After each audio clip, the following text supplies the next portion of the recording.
Hello friends, we'll talk about a very important concept in electrical engineering, why capacitor behaves as an inductor. Okay. In our school days, we used to learn that capacitor is constructed by placing two parallel plates, separated by dielectric medium between them. And in general, in textbook, we see that capacitor is represented as this. By the way, this is polar capacitor, meaning it has polarity, plus and minus. We also have capacitor which doesn't has such polarity, usually ceramic capacitors, and these are represented something like this. Okay, and generally polar capacitors are electrolyte capacitors. Okay,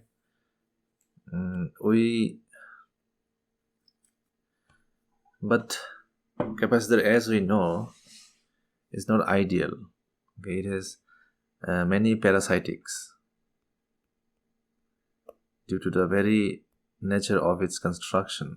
Okay, essentially we have wires connecting the capacitors, we have terminals, and also the plate that we are talking about here has some kind of resistance in it.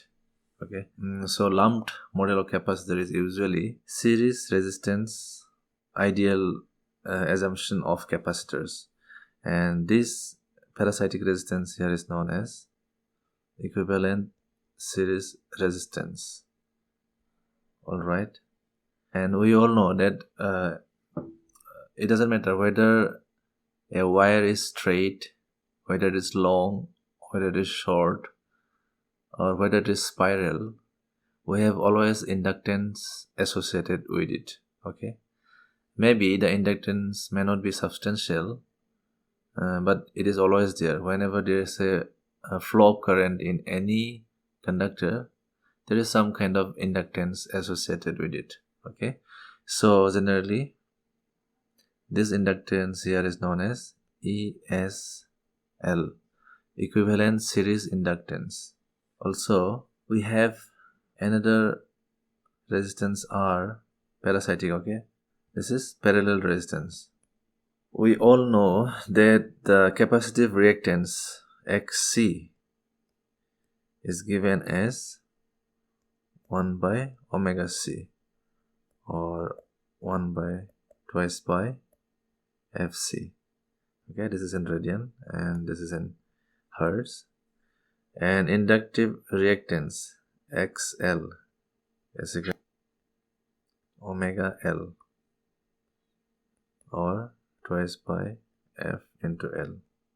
Okay, here we see that both inductive or capacitive reactance is a function of frequency here, F. All right, so when we encounter a real world capacitor, it has all these parasitics associated with it. As we keep on increasing the frequency F, the capacitive reactance keeps on decreasing since we are increasing the frequency. Okay, on the other hand, after that point, the inductive reactance starts rising.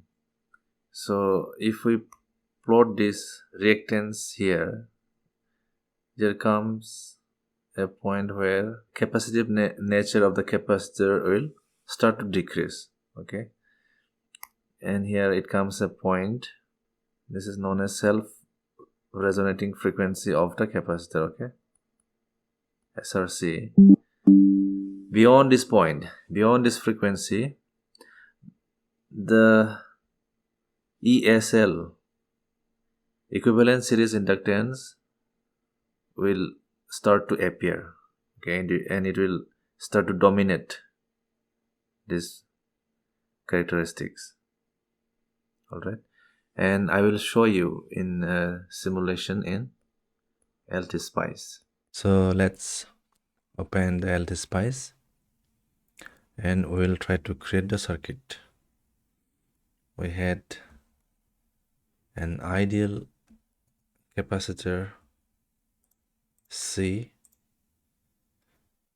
Let's say this is 47 microfarad. Okay. Let us take this as ESR, equivalent series resistance. Typically this is in 6 milliohm. Okay. We had also one parallel resistance. Let it be 6 milliohm. And let there be inductance. You can take these values from datasheet as well.